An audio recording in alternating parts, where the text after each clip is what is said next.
Assalamualaikum warahmatullahi wabarakatuh.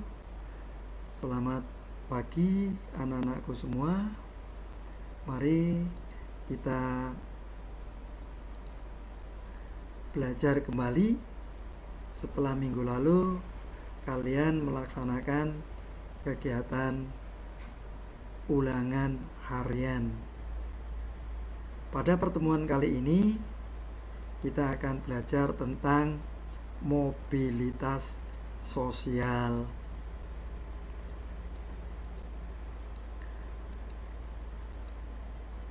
Nah, ini judulnya mobilitas sosial yang disampaikan pada MGMP IPS Kabupaten Cilacap. Kita mulai saja dari definisi mobilitas sosial. Mobilitas berasal dari bahasa Latin yaitu mobilis, yang artinya mudah dipindahkan atau banyak bergerak dari satu tempat ke tempat lain. Kata sosial yang ada pada istilah tersebut mengandung makna gerak yang melibatkan seseorang atau sekelompok warga dalam kelompok sosial. Nah, definisi perubahan sosial, atau mobilitas sosial menurut beberapa tokoh, misalnya William Korbloom, berpendapat bahwa mobilitas sosial adalah perpindahan individu-individu, keluarga-keluarga, dan kelompok sosial dari satu lapisan ke lapisan sosial lainnya. Sedangkan menurut Mikhail S. Basis, mobilitas sosial adalah perpindahan ke atas atau ke bawah lingkungan sosial, ekonomi yang mengubah status sosial seseorang dalam masyarakat. Sedangkan yang ketiga adalah menurut Edward Ransford. Mobilitas sosial adalah perpindahan ke atas atau ke bawah dalam lingkungan sosial secara hierarki. Nah, anak-anakku, sifat dasar dari mobilitas sosial yang pertama adalah sifat mobilitas pada masyarakat kelas sosial yang tertutup. Biasanya ini terjadi pada masyarakat yang berkasta, yaitu masyarakat yang membeda-bedakan antara status sosial yang satu dengan status sosial yang lain. Dan biasanya masyarakat yang berkasta ini dalam melaksanakan mobilitasnya ini tingkatannya sangat rendah. Sedangkan mobilitas sosial berikutnya yang terjadi pada masyarakat yang berkelas sosial terbuka. Nah, pada masyarakat yang berkelas sosial terbuka, sistem sosialnya pun terbuka, tidak membeda-bedakan antara kelas sosial masyarakat yang satu dengan kelas sosial yang lain. Biasanya ini terjadi mobilitas pada tingkat yang tinggi. Nah, cara untuk melakukan mobilitas sosial atau melakukan perubahan, perpindahan, ini ada beberapa, ada 5. Yang pertama adalah perubahan nama. Kemudian yang kedua melalui jalur perkawinan. Yang ketiga melalui perubahan standar hidup. Yang keempat melalui perubahan tempat tinggal. Dan yang kelima melalui perubahan tingkah laku. Nah, anak-anakku, sekarang kita lanjutkan pada jenis-jenis mobilitas sosial. Mobilitas sosial ini kita bedakan ada dua. Yang pertama adalah mobilitas naik atau yang sering disebut dengan istilah social climbing. Sedangkan yang kedua adalah mobilitas turun atau yang sering kita sebut dengan istilah social sinking. Social climbing atau vertikal naik ini kita bagi menjadi dua, yaitu mobilitas sosial vertikal naik lapisan sosial yang sudah ada, dan vertikal naik membentuk lapisan baru. Sedangkan mobilitas vertikal turun kita juga bedakan jadi dua. Yang pertama turun ke lapisan lebih rendah, dan yang kedua turunnya suatu lapisan. Nah, ini ada mobilitas sosial. Kemudian yang berikutnya, yang kedua, ini adalah mobilitas sosial horizontal. Mobilitas sosial horizontal kita bedakan juga menjadi dua. Yang pertama, mobilitas sosial horizontal antar wilayah. Dan yang kedua adalah mobilitas sosial antar generasi. Mobilitas sosial antar wilayah contohnya adalah perpindahan tugas pada posisi yang sama. Misal, Bapak Kepala Sekolah pindah dari sekolah kita SMP Negeri 2 Gedung Reja ke tempat yang baru, misalnya di SMP Negeri Dayah Luhur 2, sama-sama masih menjadi kepala sekolah. Ini namanya adalah perpindahan antar wilayah horizontal. Kemudian misalnya ada warga negara Indonesia misalnya jadi artis di luar negeri, pindah ke luar negeri. Nah, ini adalah perpindahan antar wilayah.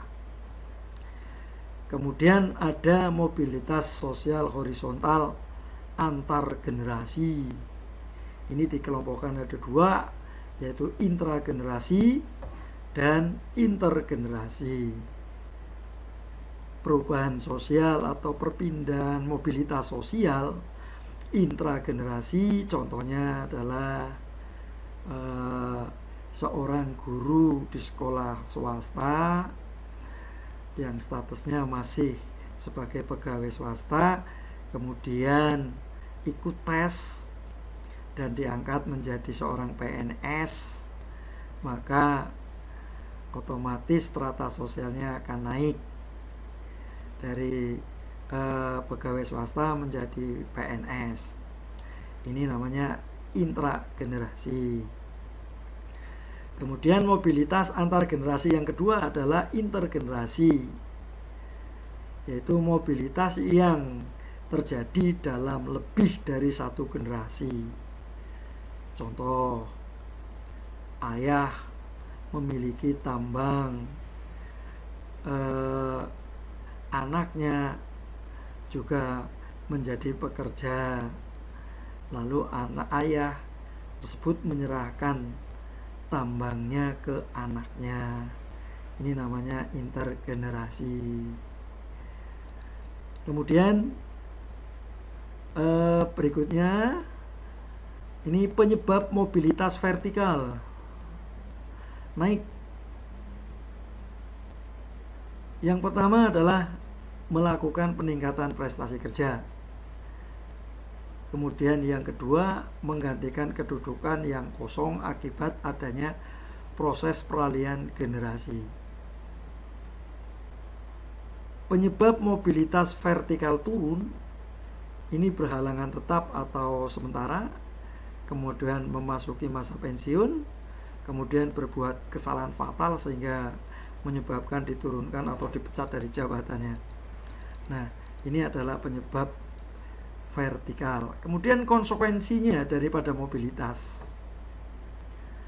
Nah, konsekuensi daripada perubahan mobilitas ini yang pertama ada dua, yaitu konsekuensi negatif dan konsekuensi positif. Konsekuensi negatif ini bisa berupa keretakan keluarga, kemudian perasaan tersaing atau aliansi, dan bisa keterpencilan sosial atau social distancing, yaitu perubahan sosial yang mempunyai jarak atau terpencil. Kemudian yang kedua adalah konsekuensi positif. Nah, konsekuensi positif daripada mobilitas sosial adalah yang pertama, mendapat kepuasan dan kebahagiaan. Kemudian yang kedua, mempunyai kesempatan untuk maju. Dan yang ketiga, berkeinginan untuk berusaha, tidak puas dengan apa yang sudah didapatkan. Nah, itu konsekuensinya. Dari konsekuensi yang tadi sudah dikatakan, ada konflik yang dapat timbul akibat dari mobilitas sosial. Apabila individu atau kelompok tidak dapat menyesuaikan dengan perubahan yang terjadi, maka akan dapat menyebabkan konflik. Nah, konflik tersebut biasanya terjadi konflik antar kelas, konflik antar kelompok, konflik antar individu, konflik antar generasi, konflik status, dan konflik peran. Nah, anak-anakku tahu nggak istilah konflik itu apa? Nah, konflik itu dalam bahasa yang mudah kita pahami adalah pertentangan. Jadi konflik itu adalah pertentangan.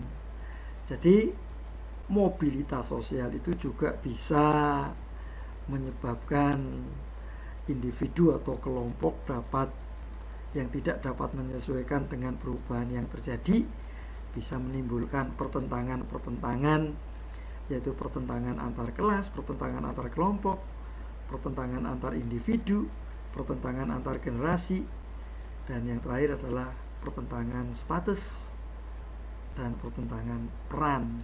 Nah, jadi konflik itu adalah pertentangan. Nah, konflik status itu apa? Nah, konflik status adalah pertentangan antar status yang disandang oleh seseorang karena kepentingan yang berbeda. Hal ini berkaitan dengan banyaknya status yang disandang oleh seseorang. Konflik peran merupakan keadaan ketika seseorang tidak dapat melaksanakan peran sesuai dengan tuntutan status yang disandangnya. Jadi kalau seseorang mempunyai status kok tidak dapat melaksanakan peranannya sebagai status, maka dia akan mengalami konflik. Nah, ini misalnya seorang direktur tidak dapat mengendalikan perusahaannya, maka bisa akan mengalami konflik dalam kehidupannya atau dalam status yang disandangnya. Nah, itu faktor-faktor yang mempengaruhi mobilitas sosial. Yang pertama adalah faktor struktur atau struktural. Nah, faktor struktural ini kita lihat misalnya adalah struktur pekerjaan. Ini akan sangat berpengaruh pada struktur ekonomi, mempengaruhi motivasi.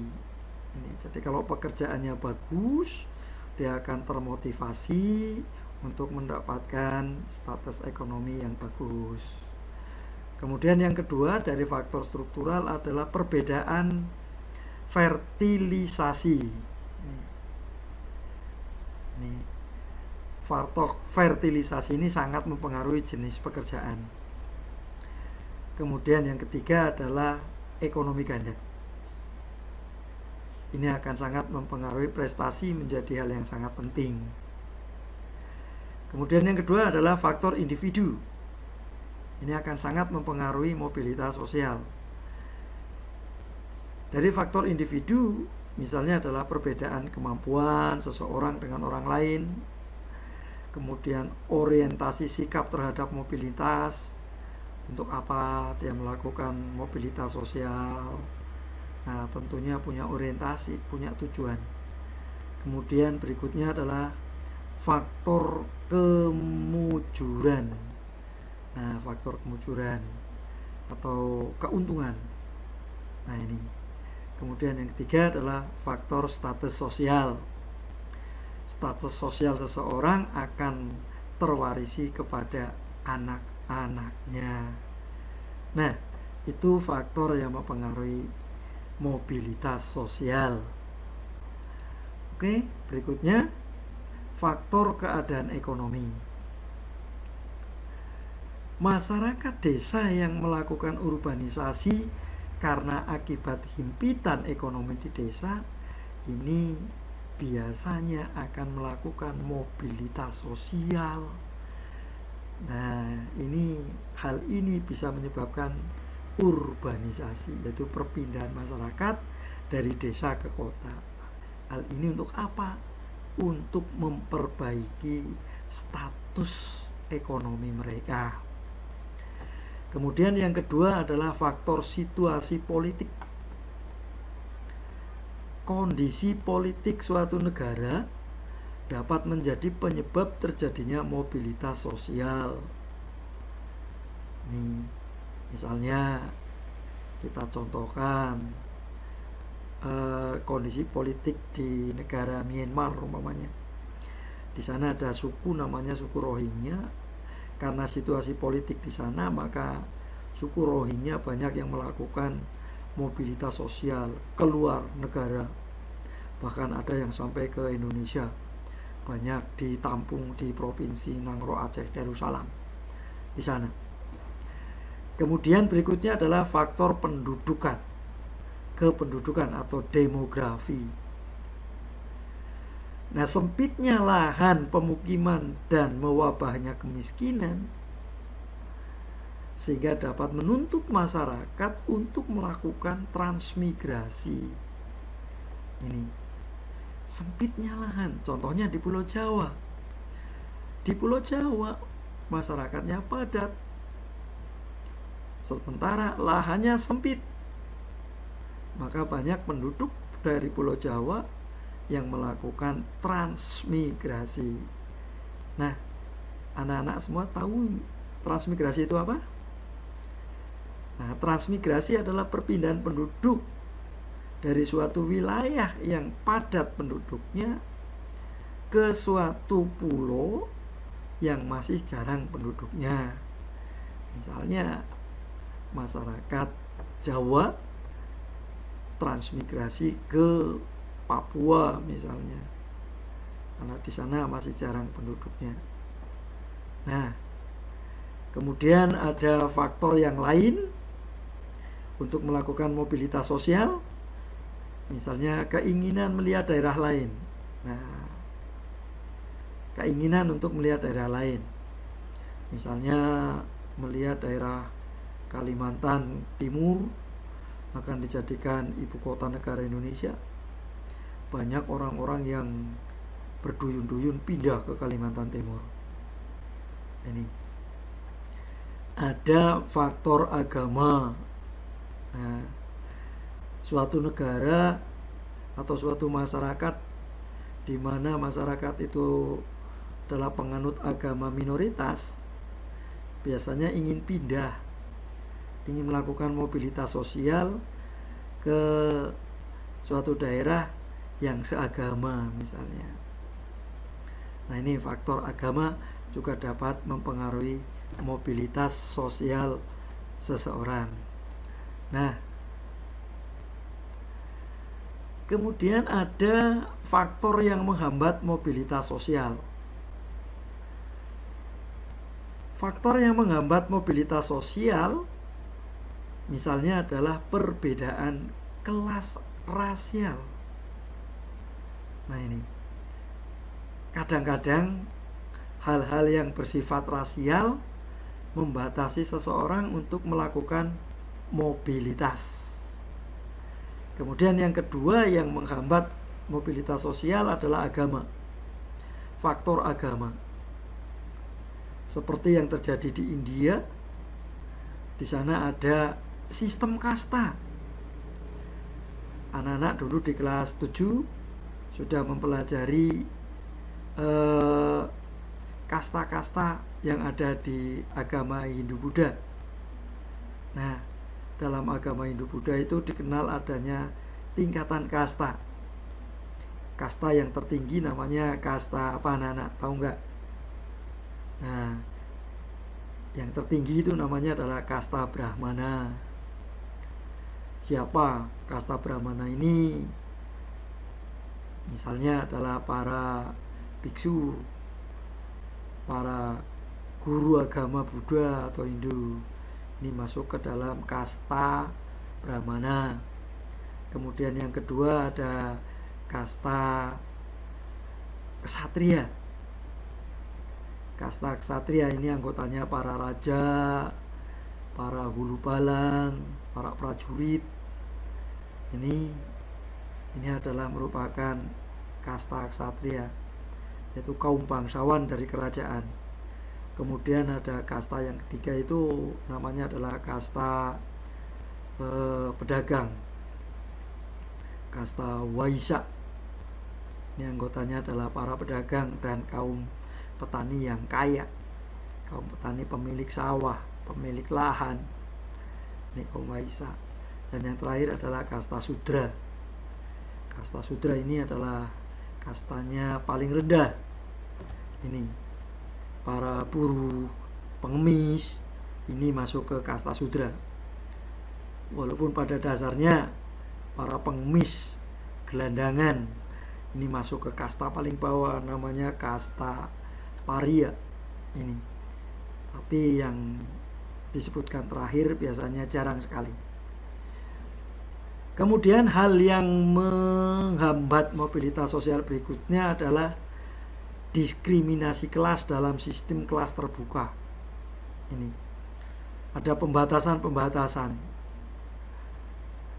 diskriminasi antara satu kelompok dengan kelompok lain.